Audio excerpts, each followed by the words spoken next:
جعفر صادق علیہ الرحمہ ہی کے نام سے لوگ نیاز بھی کراتے ہیں، جسے ہندوستان میں کنڈے کی نیاز کہا جاتا ہے۔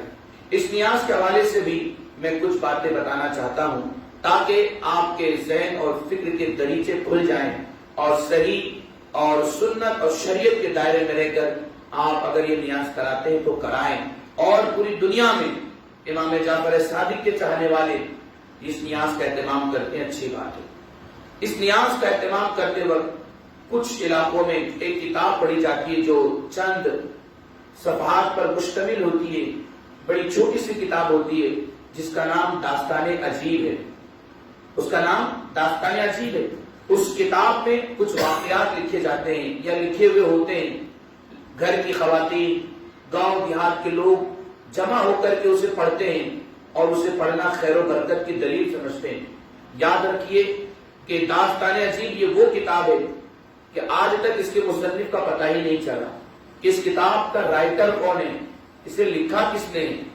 دوسری چیز یہ کہ اس کتاب کے اندر بہت سارے جھوٹے اور من گڑت قصے اور واقعات بیان کیے گئے ہیں، جسے کم پڑھے لکھے مسلمان مرد اور عورت بڑے شوق سے پڑھتی ہیں۔ وہ سمجھتے ہیں کہ ہم اچھا کام کر رہے ہیں، حالانکہ وہ غلط ہوتا ہے۔ تو اس کتاب کو پڑھنے سے آپ پرہیز کریں۔ اگر پڑھنا ہے تو اللہ کی کتاب پڑھیں، جو قرآن ہے، جو سب سے افضل ہے۔ اگر پڑھنا ہے تو درود پاک پڑھیے، اگر پڑھنا ہے تو یاسین شریف پڑھیے، اگر پڑھنا ہے تو اللہ کا ذکر کرے، سبحان اللہ، الحمدللہ، اللہ اکبر کہیں۔ اگر قرآن پڑھ کر کے ایصال ثواب کریں گے تو امام جعفر صادق کی روح بھی خوش ہوگی اور ان کی فیض و برکات سے ہم اور آپ مالا مال بھی ہوں گے۔ دوسری بات یہ، بہت سارے حضرات مٹی کا گھڑا لاتے ہیں، مٹی کے گھڑے میں نیاز رکھتے ہیں، اسی لیے اسے کنڈے کی نیاز کہتے ہیں۔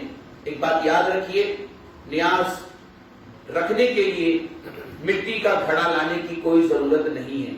آپ اپنے گھر کے برتن کو دھل کر صاف کر کے نیاز بنا کر اس میں آسانی کے ساتھ رکھ سکتے ہیں۔ سوال یہ پیدا ہوتا ہے کہ آخر کیوں ایسا کرتے ہیں، کس نے کہا؟ تو جواب انہیں کچھ پتا ہوتا ہی نہیں، تو دیں گے کہاں سے؟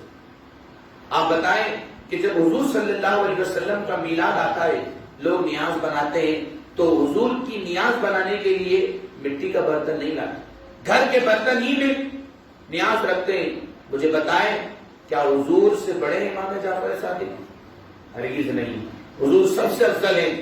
تو جب حضور کی نیاز آپ اپنے گھر کے برتن میں رکھ کر پکا کر فاتحہ دلا سکتے ہیں، تو انہی کے نہ گھر کے ایک چشم و چراغ امام جعفر صادق ہیں، تو ان کی بھی نیاز آپ گھر کے برتن میں رکھ کے آرام سے نیاز دلا سکتے ہیں، لوگوں کو کھلا سکتے ہیں۔ مٹی کا گھڑا یا کھڑولا لانے کی ہرگز ضرورت نہیں ہے۔ دوسری بات یہ، لانے والے لاتے ہیں اور پھر شام میں لے جا کر اسے یا تو کچرے میں پھینک دیتے ہیں، یا تو پھر قبرستان میں دفنا دیتے ہیں، یا تو کسی کنویں میں ڈال دیتے ہیں، یا تو پھر جا کے دریا یا ندی نالے میں ڈبا دیتے ہیں۔ آپ مجھے بتائیں کہ اس سے کس کا فائدہ ہوگا؟ کس کا فائدہ ہوگا؟ کسی کا فائدہ نہیں ہوا۔ آپ نے 200 روپے میں 4 کنڈا خریدا، وہ 200 روپیہ آپ نے گویا کے دریا میں ڈبا دیا، ضائع کر دیا، ویسٹ کر دیا۔ آپ یہ کرنے سے بھی بچیں۔ اگر آپ وہی 200 روپیہ کسی غریب کو دے دیں، کھانا کھلا دیں، کپڑا پہنا دیں، وہ ہاتھ اٹھا کر کے دعا کرے گا، روح امام جعفر خوش ہو جائے گی۔ تو اس سے بھی پرہیز کریں۔ ایک اور بات جو اس نیاز میں خرافات کے طور پر شامل ہو گئی ہے اور سنی مسلمان بڑے شوق اور اچھا سمجھ کو سے کرتے ہیں، حالانکہ وہ اچھا نہیں ہوتا۔ مثال کے طور پر جب وہ نیاز کراتے ہیں تو پابندی لگا دیتے ہیں کہ یہ نیاز کنڈے کی جو ہے اسے باہر کوئی نہیں لے جا سکتا، جسے بھی کھانا ہے گھر میں ہی آ کے کھائے، اور گھر میں بھی وہی کھلاتے ہیں جہاں فاتحہ دلاتے ہیں۔ گھر میں اگر دوسرے بیڈ روم میں جا کے کوئی کھائے تو کھانے نہیں دیتے، ہال میں جا کے کھائے تو کھانے نہیں دیتے۔ یہ کیسی پابندی ہے؟ یہ ظلم ہے۔ اسلام تنگی نہیں دیتا، اسلام کشادگی دیتا ہے۔ اسلام مسلمانوں کو پریشانی میں نہیں ڈالتا بلکہ آسانی کا راستہ فراہم کرتا ہے۔ تو آپ یہ ذہن سے نکال دیں کہ اگر کنڈے کی نیاز کو باہر لے جائیں گے تو نیاز ہوگی نہیں، نیاز قبول نہیں ہوگی، ایسا ہرگز نہیں ہے۔ نیاز قبول ہو جائے گی اور آپ باہر بھی لے جا سکتے ہیں، دوسروں کو بھی کھلا سکتے ہیں اور تقسیم بھی کر سکتے ہیں۔ قربانی کا گوشت اس سے افضل کیا ہو سکتا ہے؟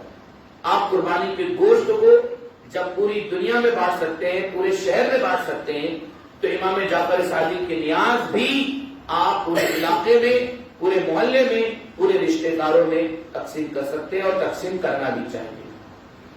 ایک اور بات جو لوگوں میں رائج ہے وہ یہ کہ نیاز کا نام انہوں نے کنڈے کی نیاز رکھا، حالانکہ ایسا کبھی نہیں ہونا چاہیے۔ اسی لیے آج بدعقیدہ ہم پر اعتراض کرتے ہیں، کنڈے کی نیاز اسے آپ مت کہیے، آپ اسے کہیے تو امام جعفر صادق کی نیاز کہیے۔ جب آپ یہ کہیں گے تو لوگ سمجھیں گے کہ یہ پتھروں والی نیاز نہیں ہے، یہ مٹی والی نیاز نہیں ہے، یہ اہل بیت کے امام کی نیاز ہے، یہ اہل بیت کے امام کی نیاز ہے۔ لوگ ادب بھی کریں گے اور شوق سے کھائیں گے بھی، برکت اور فیض بھی حاصل کریں گے۔ اسی طرح سے ایک بات اور وہ یہ کہ بہت سارے حضرات نیاز کراتے وقت مونگ دال، مسور کی دال، گیہوں، چاول وہاں بچھا دیتے ہیں، پھر اس میں اگربتی گرتی ہے، دھول گرتی ہے، نہ جانے کیا کیا میلی ہو جاتا ہے، پورا اناج میلا ہو جاتا ہے، پھر اسے لے جا کر دفنا دیتے ہیں۔ کیوں دفنا رہے ہیں؟ اناج ویسٹ کیوں کر رہے ہیں؟ ایک بھوکے سے پوچھئے کہ کھانے اور غذا کی اہمیت کیا ہوتی ہے۔ اگر آپ نے اسے نیاز کر کے کسی غریب کو دے دیا تو اچھی بات ہے، لیکن اگر آپ نے اسے پھینک دیا یا پانی میں ڈبا دیا تو گویا کہ آپ اپنے ہاتھوں سے اللہ کے رزق کی بےحدی کر رہے ہیں اور اسے ضائع کر رہے ہیں۔ اس کا حساب دینا ہوگا، تو اس سب حرکتوں سے بچیں۔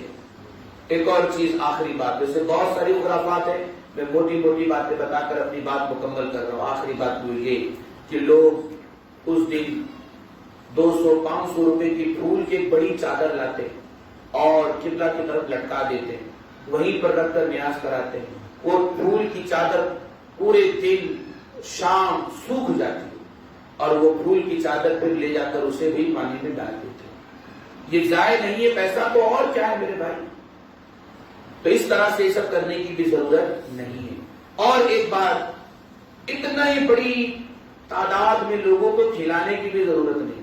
اگر اللہ نے نوازا ہے تو کھلائیے، میں منع نہیں کر رہا، لیکن کچھ لوگ ایسے ہوتے ہیں جو قرض لے کر کے نیاز کرتے ہیں، منت مانگتے ہیں اور پھر قرض لے کر کے کرتے ہیں۔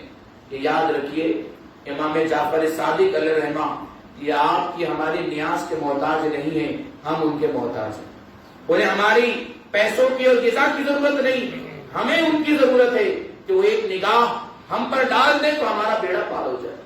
تو نیاز کرانے کے لیے پوری رات جاگ کر کے، روٹیاں بیل کر کے، فجر کی نماز قضا کر کے آپ نیاز کرا کے کوئی بہت اعلیٰ مرتبہ حاصل نہیں کر سکتے۔ نماز سے بڑھ کر کے کوئی عبادت نہیں، پہلے نماز پہ دھیان دو، پھر اس کے ساتھ ساتھ نیاز پہ دھیان دو۔ یہ ایک سنی مسلمان کی عادت اور پہچان ہونی چاہیے۔ نیاز کے نام پر عورتیں پوری رات جاگتی ہیں، روٹیاں بناتی ہیں اور غیبتیں بھی کرتی ہیں، کھانا بناتی ہیں، پھر فجر کی نماز بھی چھوڑ دیتی ہیں اور پھر صبح بڑے شوق سے بڑے اچھے سے نیاز کراتی ہیں۔ میرے بھائی، ایسے نیاز سے بچیں۔ نیاز وہ ہو جس میں نماز کی بھی چاشنی ہو، نیاز وہ نیاز ہے جس میں نماز کی بھی روحانیت شامل ہو، تب جا کر کے وہ بندہ مومن ہوتا ہے اور کامل ہوتا ہے۔ تو فجر کی نماز پر آپ توجہ دیں، نیاز کے لیے فجر نہ چھوڑیں۔ آپ کھانا نہیں بنا سکتے، نیاز نہیں بنا سکتے، آپ تھوڑی سی شیرنی، تھوڑی سی مٹھائی دکان سے بھی خرید کر لا کر آپ امام جعفر صادق کے نام پر حلال پیسے سے بھی اگر کر کے نیاز کرا لیں گے تو میں یقین سے کہتا ہوں یہ حلال پیسہ اگرچہ 20 یا 30 روپیہ ہوگا، وہ لاکھوں پہ بھاری ہو جائے، کیونکہ نیاز کرنے میں حلال پیسے کی ضرورت ہے۔ نیت صاف ہونا چاہیے، دل آئینے کی طرح روشن ہونا چاہیے، دکھاوا، ریاکاری، نام نمود نہیں ہونا چاہیے، پڑوسیوں کا دل دکھنا نہیں چاہیے۔ پڑوسی یہ نہ سمجھے یہ کرا رہا ہے، دکھا رہا ہے، ہمارے پاس پیسہ نہیں، ہم نہیں کرا پا رہے۔ اگر ایسا ہے تو کرائیے آپ، لیکن پڑوسی کو بھی اس میں شامل رکھیے تاکہ پڑوسی بھی آپ کس طرح خوش رہے اور اسے بھی امام جعفر صادق کا فیضان دے۔ ایک آخری چیز اور یہ کہ بہت سارے لوگ یہ کہتے ہیں کہ 22 رجب کو نیاز کرانا چاہیے اور 22 رجب کو امام جعفر صادق کا وصال ہوا، حالانکہ یہ صحیح نہیں ہے. صحیح یہ ہے کہ 15 رجب کو سیدنا امام جعفر صادق کا وصال ہوا. ویسے نیاز تو آپ کبھی بھی کرا سکتے ہیں، ہر دن اللہ آپ کی نیاز قبول فرما دے گا. لیکن 22 رجب کو اصل میں جو شیعہ تھے اس دن حضرت امیر معاویہ رضی اللہ تعالیٰ عنہ کا وصال ہوا، تو ان کے وصال کی خوشی میں انہوں نے مٹھائیاں تقسیم کی تھی اور خوشیاں منائی تھی. اور یہ سلسلہ آج ہمارے درمیان بھی آ گیا. ہمیں پتہ نہیں ہم کیا کر رہے ہیں، ایک دشمن کے طریقے پر چل رہے ہیں جو دشمن اہل بیت بھی ہے اور دشمن صحابہ بھی ہے. ہم اس کی طریقے کو آگے بڑھا رہے ہیں، فالو کر رہے ہیں. ہمیں اس سے بھی بچنا چاہیے. تو اصل وصال کی تاریخ 15 رجب ہے، 22 رجب نہیں. ویسے آپ کو اللہ نے جب حیثیت دی، موقع دیا، جب چاہیں آپ نیاز کرائیں، اللہ رب العزت قبول فرما لے گا. یہ چند گزارشات، چند باتیں آپ کے سامنے رکھنا ضروری تھا کیونکہ یہ ابھی وقت چل رہا ہے. اللہ تعالی ہمیں اور آپ کو شریعت و سنت کے مطابق زندہ رکھے اور اسی کے مطابق ہمیں نیاز اور نماز دونوں کا بھی اہتمام کرنے کی توفیق عطا فرمائے. اللہم ربنا آتنا فی الدنیا